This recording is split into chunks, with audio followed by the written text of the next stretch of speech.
Just something here was going on. So within a few hours, my pager's going crazy, the phone's going crazy. You got to come back to the training center, fire department. Cape May, I was up in Pennsylvania, looking about a 2-hour ride. I told them I would be on the way back.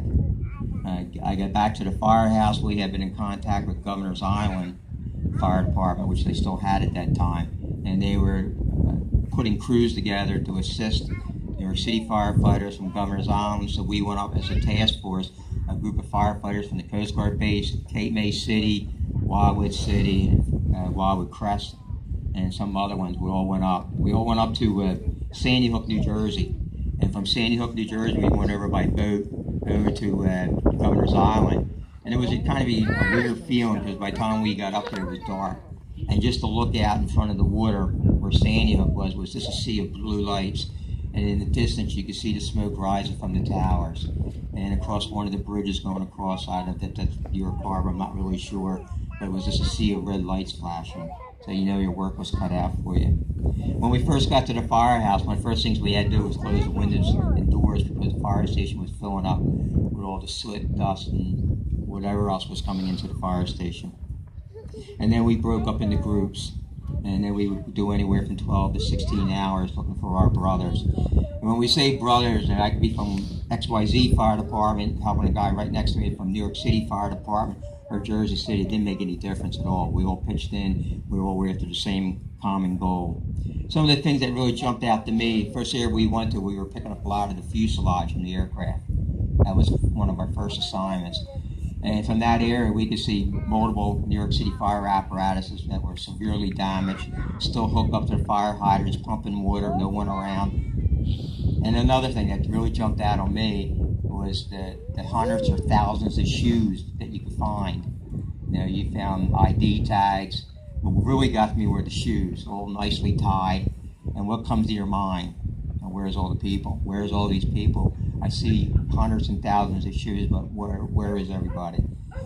And I kind of jumped ahead of myself, but one of the first, what I call the tools of the trade that they gave us once we got up there, and I actually had a couple with me today when I spoke earlier today, was basically a bucket from Home Depot, orange in color, a little paper dust mask, and a trash bag.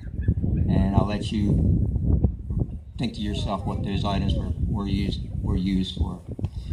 One thing that struck me too, I couldn't see no computers, no telephones, and you would think in buildings of that size, their sizes, there'd be thousands and thousands of computers and telephones, but basically everything was just dust. That's mainly what it was. I'm not going to go over everything that I have here because I don't want to take up too much time. And so that would be our job, to go ahead and start looking to see what we can bring, maybe some closure to some families. And on that same note, I had one of my firefighters last year, that he's a paid fire captain up in Bristol, Connecticut. And those that know me from Town Bank and stuff, they know when I was a fire chief down here, I was pretty much just one of the guys, always had an open door policy. And I asked him to come to the ceremony that I did last year in the city of Cape May. And he says, Chief, while he was talking to me on the phone, he said, can I ask you a question? I said, Todd, you know that. He said, I'll give you a good answer, I'll make up one, whatever. He says, Chief, when we were up there, and when we all piled back on the fire engine, coming back from where we were, he said all the people would be cheering and clapping and giving you cookies and everything else. He goes, Chief, we didn't do anything. And I know where he was coming from.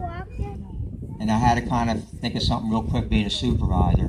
I said, Todd, we did do a lot. And think about it. We probably brought a lot of closure to a lot of families that were up there, by maybe through DNA testing. And also I think we brought a lot of hope to the people that saw us coming back from the fire engine.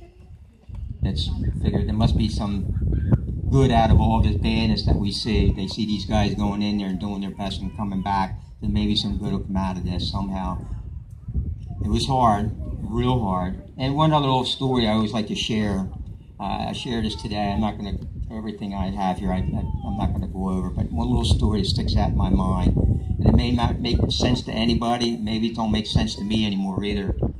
But it was a story that we were coming back one day, and we're coming down one of the streets up there, and everything is covered in white. Everything, soot, you name it, everything's around there. It was in your lungs, it was on your clothes, it was in your skin. You never could get it off, even after a shower. That's why so many guys were sick. But anyway, we're coming up to this little tree about 10, 15 feet in the air. There's not a leaf on this tree at all. Nothing. Just completely covered in white. And I walked up to the tree, and this is a true story. There's a little tiny bird perched on the branch of this tree. It was the only thing I saw of any wildlife the whole time I was there. It was this little bird on top of a branch. And I literally walked up to him. There was guys with me. In fact, one of the guys that was with me today when I did this other sermon, he remembered it. And I started petting the top of this bird's head. And usually what do we think? A bird's going to take off. And he didn't. And he didn't look like he was injured or anything like that. To me, it gave me a sense of the bird was relating to me. I'm all right. We're going to be okay. Even what we all saw, that things are going to be better. How? They're going to be better in time. And I'll tell you, for the guys that have been up there, it hasn't gotten a lot better. Because you look back at it and you go to yourself, what if, maybe we could have done this or did that. And you beat yourself up on it. And there's a lot of sleepless nights, let me tell you, when you go back. And it affects the rest of your career, too. I'm still doing this type of work, even though I retired from the Coast Guard base. I was retired one day, which was enough. And I got hired in the fire department in Delaware County where I first started. A very busy fire department in Delaware County. We see terrible stuff. And so I just want to thank everybody for being here. And just one last thing, I want to remember a few firefighters. And I'm going to give them a line of order. Mike Reagan, that died in line of duty, firefighter from my station at home. A firefighter from City K May Fire Department that died, Lieutenant Andy Boyd. And also Artie Trion, a very good friend of all of ours. And most recently, a good friend of my firefighter that just died, Deputy Chief Mike Morgan. And this is a memory of them. And thank you so much for giving me the time to be here. Thank you.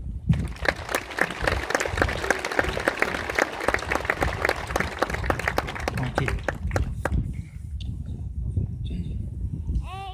Janice Pancini, please. Good evening.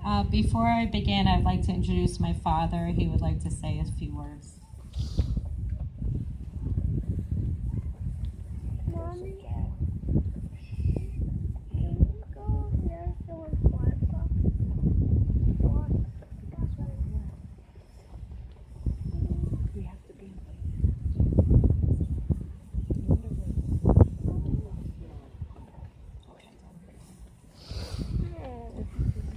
Before I begin my remarks, as we have done in the past, I would like to read the names of the other men of Ladder 10, Engine 10, who died that day with Paul.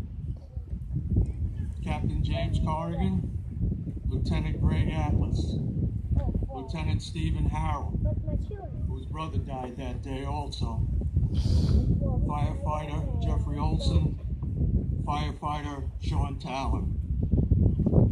I took this out of a newspaper I was reading one day this past Memorial Day, and it struck me as appropriate. They shall not grow old, as we that are left behind grow old. Age shall not weary them, nor the years condemn them. At the going down of the sun and in the morning, we will remember them.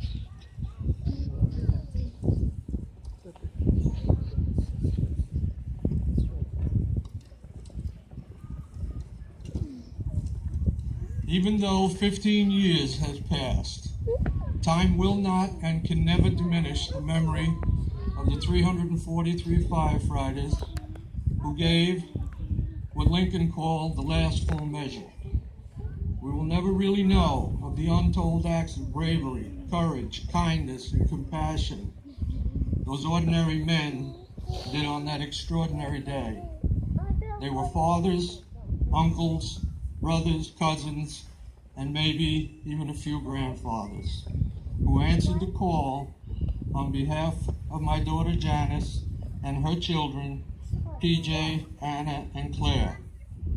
I also would like to thank the Bloom family and the Hume family for allowing us to share with them the memory of firefighter Paul Pancini. Whenever you think of the 343 All we ask is that you smile and thank the good Lord for allowing those honorable men to be a part of our lives. Thank you very much.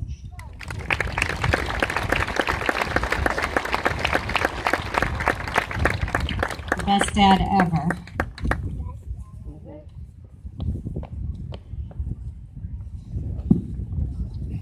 I just wanted to thank you all for coming to this ceremony, and a special thank to all of the groups who continually come out to stand with us.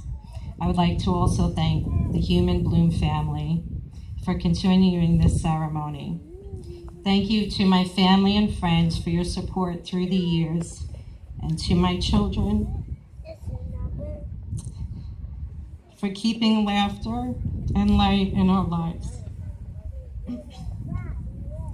My husband was a family man. He loved his family. He adored his children.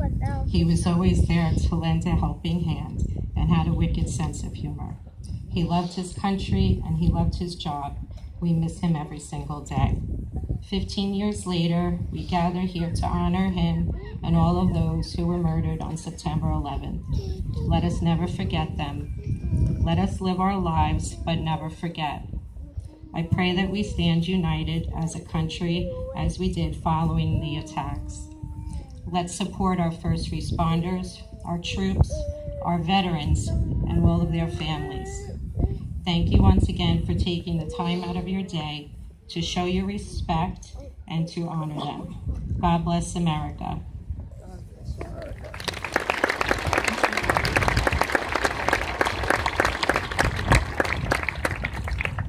And just a quick side note, I always struggle with the appropriateness of this, but when things are done nicely for your family in a time of need, you should give back.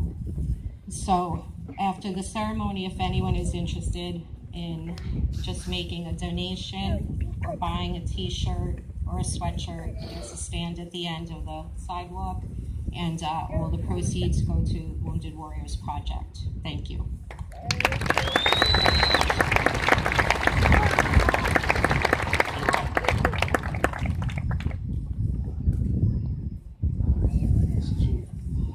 Our final benediction before we begin the flag ceremony is Reverend Paul Panis, chaplain of the Red Knights of New Jersey and pastor of St. Anthony Church in Vineland. Thank you. I'd like to ask Mike Mariner to come up here for a minute.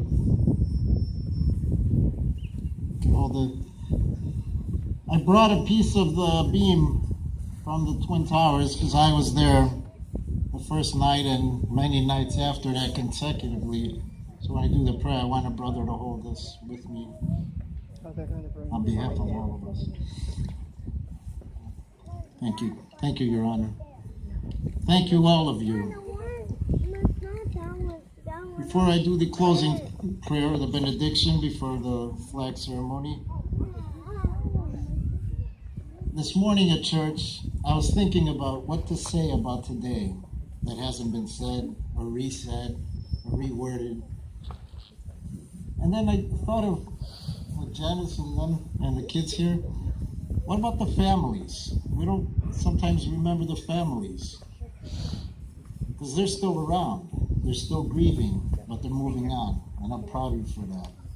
I met you all 2 years ago. I couldn't come last year. I had 6 bypasses and a valve replacement. And after the chief's report, I wonder if I had anything to do with what I was breathing down there. I'm still ticking though. They should call me Timex. So, I don't know if we could do this maybe through the small political systems throughout our state, but maybe September 11th should be declared Memorial Day for first responders, police officers, and firefighters, because it is a very fitting way to remember that 9/11, that to be Memorial Day for first responders and such. Enough.